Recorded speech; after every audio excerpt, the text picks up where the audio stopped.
ಮೈಸೂರು ಲೋಕಸಭಾ ಕ್ಷೇತ್ರದಲ್ಲಿ ಈ ಬಾರಿ ಹಾಲಿ ಸಂಸದರಿಗೆ ಟಿಕೆಟ್ ಮಿಸ್ ಆಗುತ್ತೆ ಅನ್ನುವಂತಹ ವಿಚಾರ ವ್ಯಾಪಕ ಸದ್ದು ಮಾಡ್ತಾ ಇದೆ.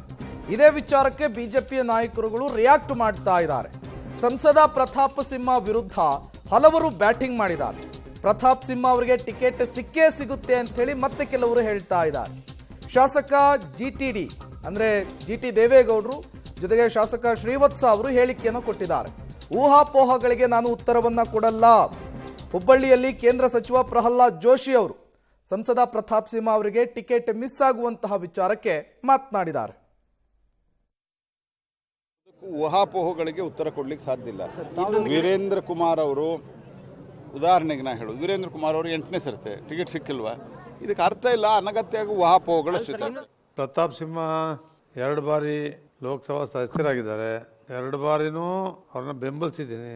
10 ವರ್ಷ ಒಳ್ಳೆ ಕೆಲಸ ಮಾಡಿದ್ದಾರೆ, ಅಭಿವೃದ್ಧಿ ಕೆಲಸಗಳನ್ನು ಕೂಡ ಮಾಡಿದ್ದಾರೆ, ಒಳ್ಳೆ ಹೆಸರು ಕೂಡ ಗಳಿಸಿದ್ದಾರೆ. ಅದರಿಂದ ಎಲ್ಲರೂ ಪ್ರತಾಪ್ ಸಿಂಹ ಅವರಿಗೆ ಟಿಕೆಟ್ ಸಿಗುತ್ತೆ ಅನ್ನೋ ನಂಬಿಕೆ ಮೇಲೆ ಇದ್ದಾರೆ. 100% ಇದೆ.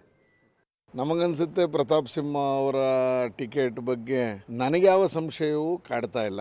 ಬಹುತೇಕ ಅವರಿಗೆ ಟಿಕೆಟ್ ಅನ್ನ ಕೊಡ್ತಾರೆ. ಬಹುತೇಕ ಅನ್ನಂತ ಹೇಳೋದಕ್ಕಿಂತ 100ಕ್ಕೆ 100ರಷ್ಟು ಅವರಿಗೆ ಟಿಕೆಟ್ ಸಿಗುತ್ತೆ ಅಂತ ಹೇಳಿದ್ರು ತಪ್ಪಾಗ್ಲಾರ್ದು. ಆ ಥರದ ಚರ್ಚೆನೂ ಎಲ್ಲೂ ಆಗಿಲ್ಲ.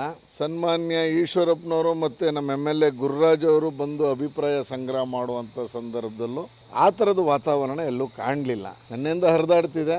ನನಗೆ ಇರುವ ಮಾಹಿತಿಗಳ ಪ್ರಕಾರ ಪ್ರತಾಪ್ ಸಿಂಹ ಅವರಿಗೆ ಟಿಕೆಟ್ ಸಿಗುತ್ತೆ ಅನ್ನುವಂಥ ವಿಶ್ವಾಸ ನನಗಂತೂ ಇದೆ.